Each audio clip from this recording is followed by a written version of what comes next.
Historias olvidadas, voces que aún resuenan. Ilustres Anónimos.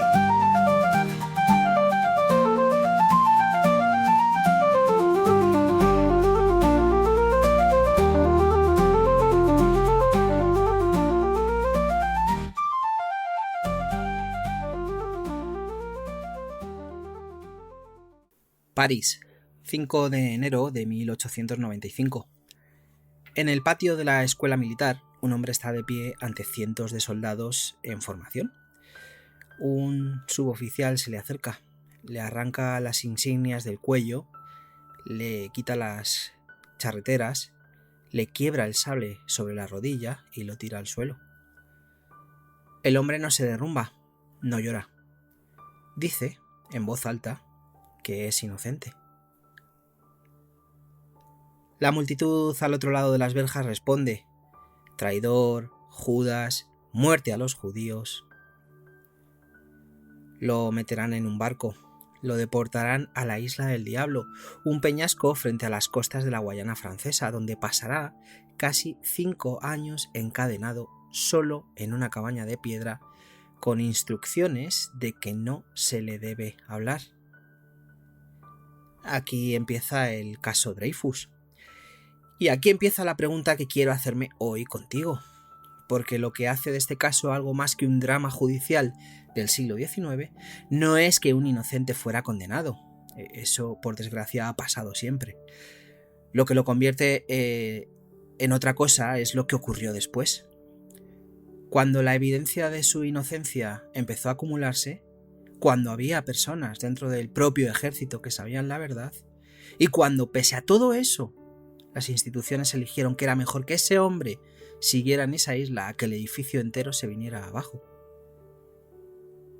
¿Por qué hace eso el poder? ¿Qué tiene que ganar? ¿Qué tiene que perder? ¿Y hasta dónde es capaz de llegar para no perderlo? Bienvenidos y bienvenidas a Ilustres Anónimos. Soy Víctor y hoy no vamos a hablar de espionaje. Bueno, vamos a ser sinceros. Vamos a hablar un poco, lo imprescindible. Pero lo que de verdad quiero explorar es otra cosa. Hace unos episodios hablamos de Semmelweis, un médico que descubrió algo que podría haber salvado cientos de miles de vidas y al que su institución descartó, ridiculizó y finalmente aisló. No porque estuviera equivocado, sino porque tener razón hacía a los demás responsables de algo que no estaban dispuestos a asumir.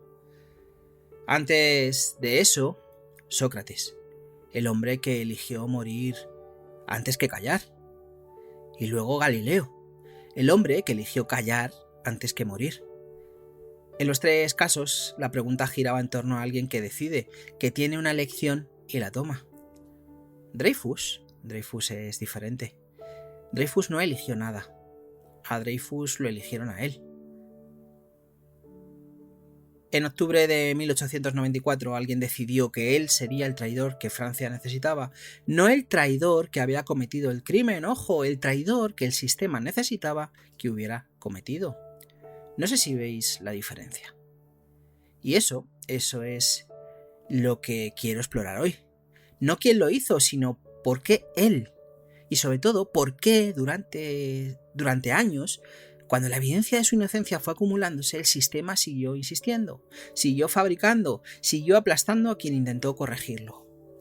¿Qué hace que una institución defienda una mentira mucho más tiempo del que la sostiene el que la inventó?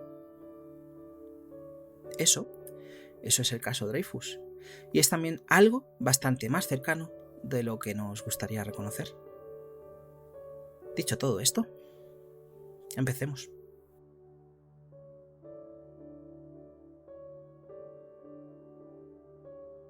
Bueno, para entender lo que le pasó a Dreyfus, hay que entender en qué estado estaba Francia cuando le pasó.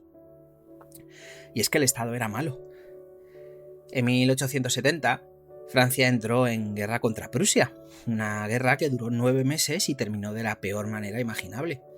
Napoleón III capturado en Sedan, el ejército destrozado, París sitiada 4 meses. En París se llegó a comer carne de rata, de caballo y hasta animales del zoológico. Y al final, el armisticio. Francia cedía Alsacia y Lorena, una región que hablaba francés, pero que a partir de entonces sería Alemania, y pagaba 5.000 millones de francos oro en concepto de indemnización. Ojo, 1870, 5.000 millones de francos oro.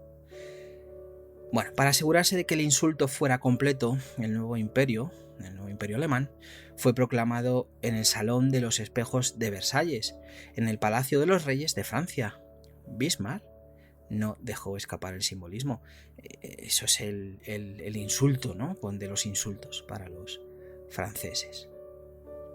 Después llegó la Comune de París, una insurrección de 2 meses que terminó en una semana de violencia bastante brutal, en la que el ejército francés aplastó a sus propios ciudadanos en las calles de la capital. Miles de muertos, quizá decenas de miles según las estimaciones, y heridas que tardaron décadas en cicatrizar. Eso es lo que vivió la generación que va a juzgar a Dreyfus 20 años después. Un ejército que fue el símbolo de la grandeza nacional y que resultó no estar a la altura, que lleva 2 décadas sabiéndolo, que necesita, desesperadamente, volver a ser lo que fue. Y debajo de todo eso, un miedo que no se dice en voz alta pero que está en todas las conversaciones. ¿Y si hay alguien dentro que nos ha traicionado? ¿Y si la derrota no fue solo militar? Ese tipo de preguntas son peligrosas en cualquier época, pero son especialmente peligrosas cuando una sociedad tiene preparada la respuesta antes de hacer la pregunta. A ver, el antisemitismo no nació en Francia en 1870. Llevaba siglos, pero la derrota le dio una nueva función, la figura del traidor interno, el que aparenta ser francés, pero no lo es de verdad, el que tiene una lealtad secreta que va más allá de las fronteras. En 1886, un periodista llamado Edouard Dumont publicó La France Juive, la Francia judía, texto de antisemitismo elaborado, pseudocientífico, con argumentos que hoy parecen delirantes, pero que en su momento, ojo, circularon como si fueran sociología seria. Más de 100 ediciones en las librerías principales de París. Es que lo leía la gente respetable. Este es el país en el que Alfred Dreyfus hace carrera militar. Un país donde el ejército busca restaurar su honor a cualquier precio, donde el antisemitismo es un ruido de fondo que sube de volumen en los momentos de tensión y donde en septiembre de 1894 alguien encuentra en una papelera un documento que va a dar a toda esa energía acumulada un objetivo muy concreto. Bueno, pues esa es la situación, esa es la Francia de ese siglo XIX, finales del siglo XIX. Quiero hacer una parte ahora mismo, lo estaba pensando según hablaba. Evidentemente, esto es historia. Vamos a hablar del caso Dreyfus, de Alfred Dreyfus y lo que le pasó.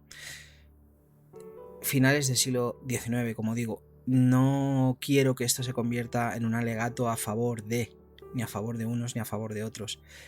Ni a favor del Estado de Israel, ni a favor de ciertas cosas, ¿no? Para nada, no es apología política, ni es apología de ningún tipo, no hablo de eso, hablamos de Alfred Dreyfus a finales del siglo XIX.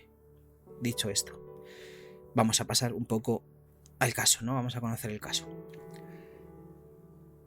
Alfred Dreyfus nació en 1859 en Mulhouse, en Alsacia, familia judía, industriales textiles. Cuando Alsacia pasó a ser alemana tras la guerra, su padre eligió la ciudadanía francesa y se marcharon. Alfred estudió en la Politécnica, luego en la Escuela de Guerra. Se graduó bien, ascendió, trabajó duro. En 1893 fue asignado al Estado Mayor del Ejército, uno de los destinos más prestigiosos, ¿no?, al que había llegado hasta entonces. Era el único oficial judío en ese destino. Sus compañeros lo describían como metódico, frío, formal, poco popular. Hay que leer esas descripciones con cuidado. La mayoría fueron elaboradas después de que fuera acusado, cuando recordar mal de él tenía una utilidad muy concreta. Lo que sí es objetivamente verificable es que Dreyfus tenía una carrera impecable, una familia estable, sin deudas, sin ningún vínculo conocido con Alemania, más allá de haber nacido en una región que ahora era alemana y que él había elegido abandonar para ser francés. No había ningún motivo evidente para que espiara. Pero eso, como veremos, no importó demasiado.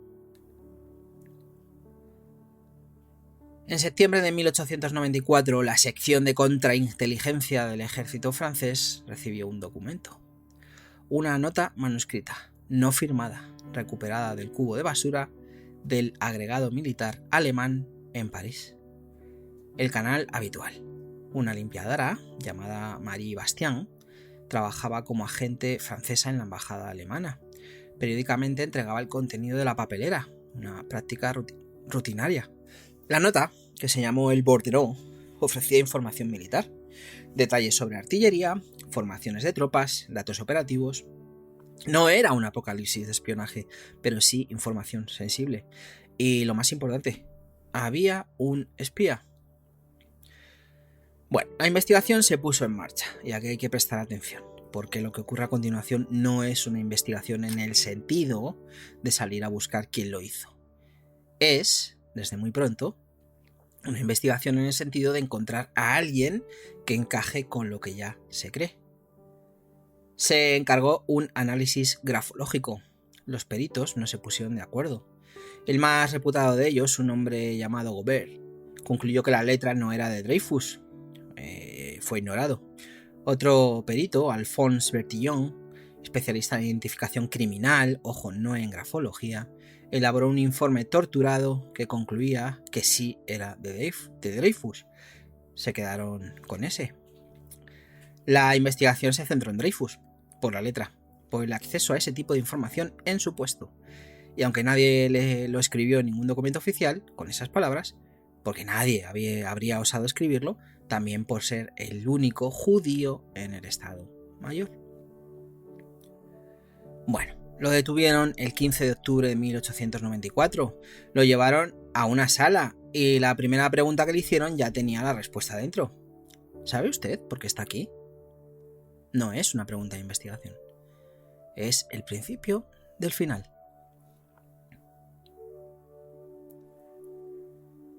Bueno, el Consejo de Guerra contra Dreyfus se celebró en diciembre de 1894 a puerta cerrada. A puerta cerrada significa algo muy concreto, ¿vale? La defensa no tuvo, ojo con esto, la defensa no tuvo acceso a la totalidad de las pruebas. El ejército entregó a los jueces un dossier secreto sin que el abogado de Dreyfus pudiera verlo, ni cuestionarlo, ni rebatirlo. Vamos a ser claros, eso no es un juicio. Eso es una sentencia con papeleo. El abogado, Edgar de Mans, era un jurista respetado que creía genuinamente en la inocencia de su cliente. Trabajó con las manos atadas. Protestó. No le escuchó nadie. Dreyfus mantuvo durante los interrogatorios una actitud que sus contemporáneos describieron como extrañamente fría. Algunos lo interpretaron como prueba de culpa. Lo más probable es que fuera su manera de gestionar un nivel de pánico que pocos podemos imaginar. Pero en un proceso donde el veredicto ya está decidido, la forma en la que te comportas también se usa en tu contra. El 22 de diciembre de 1894, Dreyfus fue declarado culpable por unanimidad. 7 jueces militares. Unanimidad. La pena: degradación pública y deportación perpetua. Y ojo, esa unanimidad merece una pausa. Porque la unanimidad en ese tipo de situaciones no siempre es un signo de verdad. A veces es un signo de otra cosa. De que nadie en esa sala quería ser el que levantara la mano. De que el coste de disentir era demasiado alto.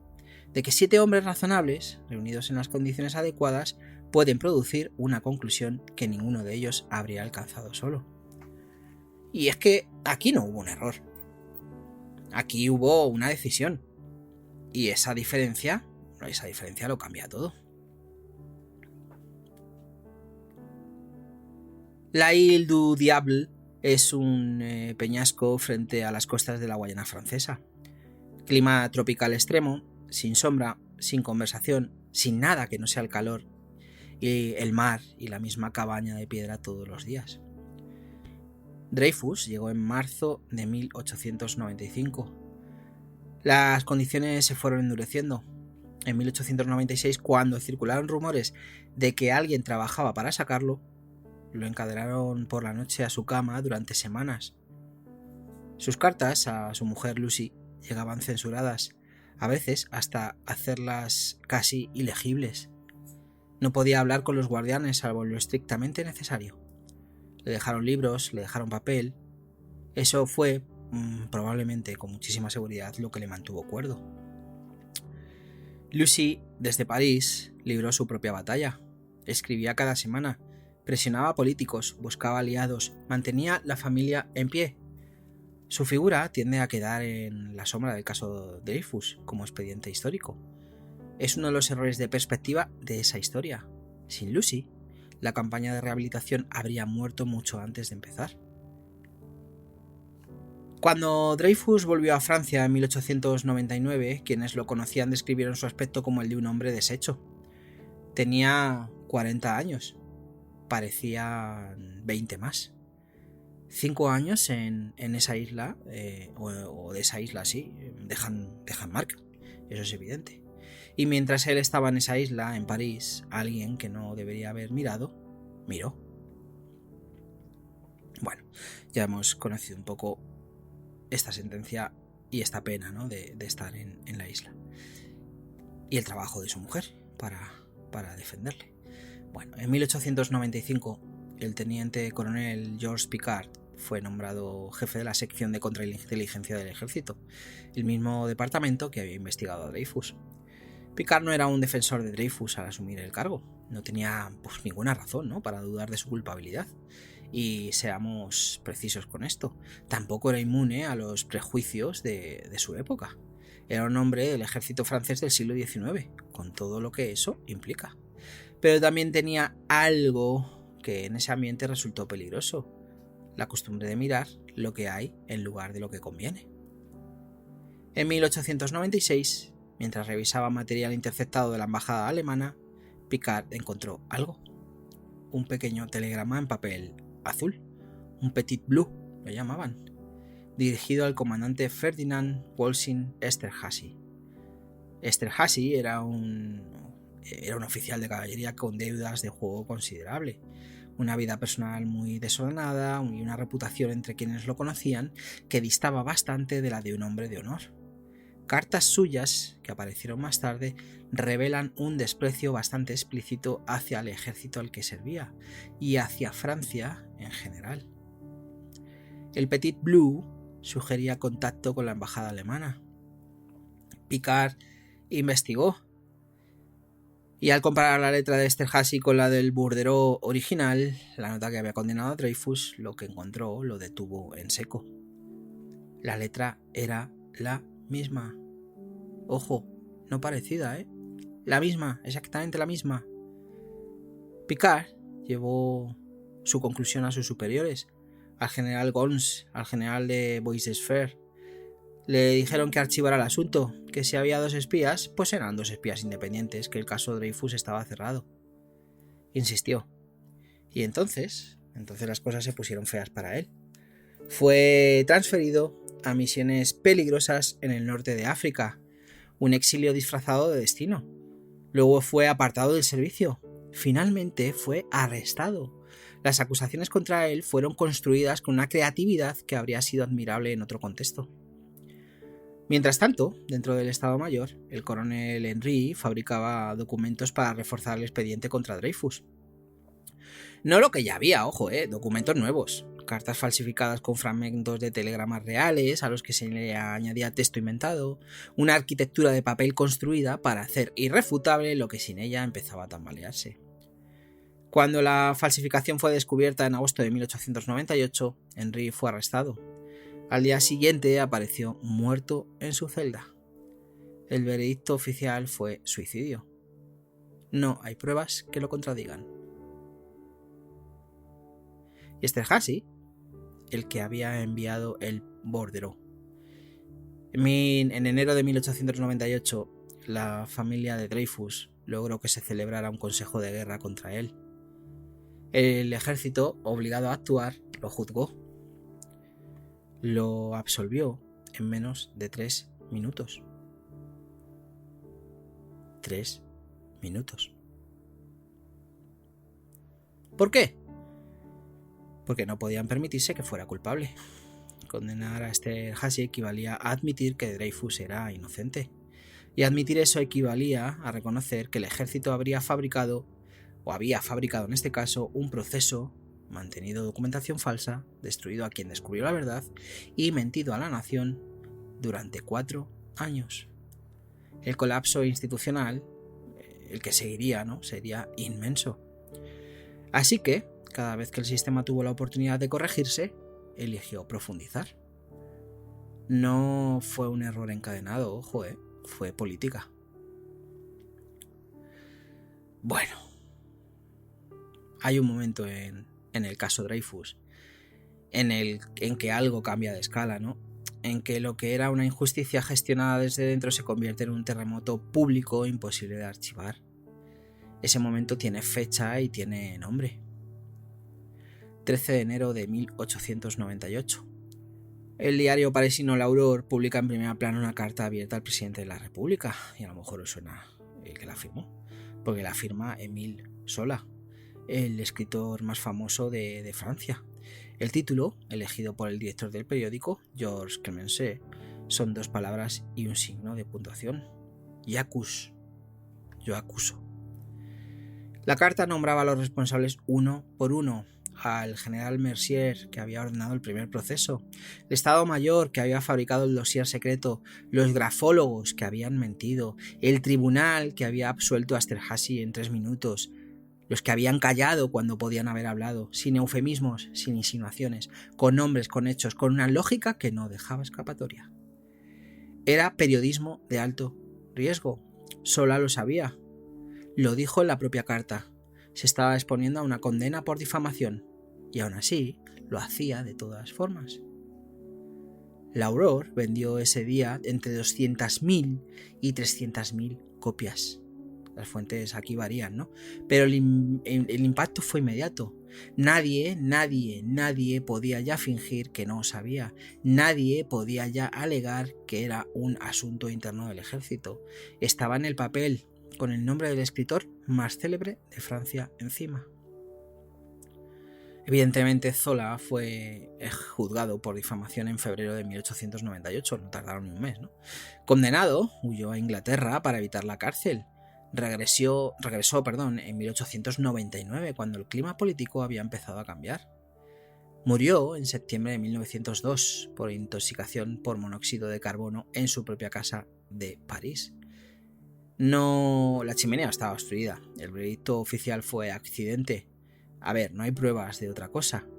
Y así hay que presentarlo. Pero ojo, los rumores persistieron. El J'accuse no rehabilitó a Dreyfus, por lo menos no de inmediato. Lo que hizo fue romper el silencio de un modo que ya no pudo archivarse, que obliga al sistema a seguir actuando en público con todo lo que eso implicaba, y que partió a Francia en 2 mitades que no se hablaban. Bueno, la línea que trazó este caso Dreyfus no fue solo una línea legal, como digo, fue una línea social, familiar, identitaria. De un lado, los Dreyfusards, quienes defendían la revisión del caso y la inocencia de Dreyfus, tendían a ser republicanos laicos, intelectuales, artistas, socialistas. La Liga de los Derechos del Hombre nació en 1898, en parte como consecuencia directa del affair. Del otro lado, los anti-Dreyfusards, quienes se oponían a revisar el caso y defendían al ejército por encima de todo. Tendían a ser militares, clero católico conservador, nacionalistas. La Liga de la Patria Francesa se fundó como contrapeso, con el respaldo de muchos de los nombres más conocidos de la derecha francesa. Los periódicos tomaron partidos sin matices. Las familias se dividieron en torno a la mesa. En algunas ciudades incluso hubo disturbios. Y circuló una teoría que merece atención, porque revela algo sobre cómo funciona la desinformación cuando tiene un combustible emocional suficiente. La teoría decía que la campaña a favor de Dreyfus no era una campaña por la justicia, era una operación organizada por un sindicato judío internacional para proteger a uno de los suyos a costa de Francia. Que los Dreyfusards no eran personas que habían llegado, no eran personas que habían llegado o por caminos distintos, ¿no?, a la conclusión de que un inocente estaba preso. Eran agentes de un poder oculto que usaba la verdad como pretexto. No había sindicato, no había operación, no había ningún fundamento factual, ninguno. Pero la teoría fue adoptada con entusiasmo por la prensa antisemita y repetida hasta convertirse en dogma. ¿Y por qué funciona eso? Porque en ese punto ya no se trataba de pruebas, se trata de identidad. Cuando creer que Dreyfus es culpable se convierte en parte de lo que significa ser un buen francés, un buen católico, un hombre de orden, ¿no? Ya no hay prueba que valga. Porque aceptar la prueba significa aceptar que te has equivocado. Y aceptar que te has equivocado significa perder algo que no puedes cuantificar, pero que sientes que te define. Ese es un precio que muy poca gente está dispuesta a pagar. No entonces, y tampoco ahora. El caso Dreyfus aceleró también algo que ya venía de lejos. En 1905, Francia aprobó la ley de separación entre la Iglesia y el Estado. El affaire había dejado muy claro hasta qué punto amplios sectores del catolicismo conservador francés se habían identificado con el bando anti-Dreyfusard. Eso tuvo consecuencias, evidentemente. Las instituciones, que se equivocan con demasiada visibilidad, a veces pagan el precio generaciones después. Ojo, Francia no se dividió por Dreyfus. Dreyfus reveló una división que ya existía. Él fue el espejo, no la grieta. Bueno, en 1899, Dreyfus fue traído de vuelta a Francia para un segundo juicio, en la ciudad de Rennes. El mundo entero estaba mirando, corresponsales extranjeros, observadores de media Europa, todos esperando ver si Francia sería capaz de hacer lo correcto. El ejército volvió a condenarlo. Culpable, con circunstancias atenuantes, en un caso de alta traición. Era jurídicamente absurdo y moralmente insostenible. Un tribunal que no podía absolverlo porque eso destruiría la institución, pero que tampoco podía darle la pena máxima porque ya había demasiados ojos encima. La salida de emergencia, culpable con atenuantes, para que luego llegara el indulto y todo el mundo pudiera fingir que nada era definitivo. El presidente Loubet lo indultó en septiembre de 1899. Evidentemente, hay que verlo desde el punto humano. Dreyfus lo aceptó. Significaba reconocer implícitamente una culpabilidad que no existía. Y es que lo aceptó porque llevaba 5 años en una isla y ya no podía más. Y es lógico, eso también es humano. La rehabilitación plena llegó en 1906. El Tribunal de Casación lo declaró inocente. Fue reinstalado en el ejército, ascendido a comandante, condecorado con la Legión de Honor, en el mismo patio de la escuela militar donde lo habían destruido 11 años antes. Picard fue rehabilitado, ascendido a general, nombrado ministro de guerra, hizo lo correcto, pagó un precio enorme y al final fue reconocido. Y eso no siempre ocurre, pero en este caso sí. Esterházy huyó a Inglaterra en 1898. Vivió allí hasta 1923 bajo nombre falso. A lo largo de esos años admitió en varias entrevistas haber escrito al bordereau. Murió sin ser juzgado formalmente en Francia, sin condena, sin consecuencias legales. Eso también es el caso de Dreyfus. Bueno, Alfred Dreyfus murió en París en 1935. 75 años.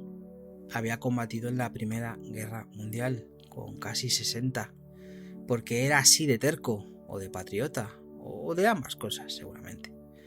Vivió lo suficiente para ver el ascenso del nazismo en Alemania. No llegó a ver lo que vino después.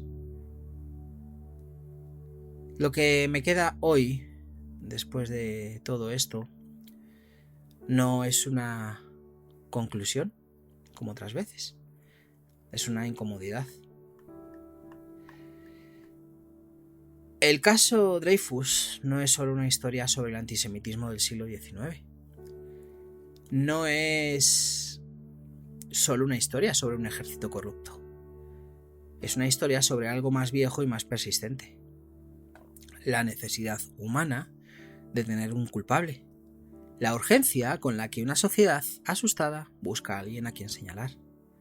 Y la facilidad con la que ese alguien, una vez señalado, se vuelve irremovible. Porque ya no es una persona, ya es una función.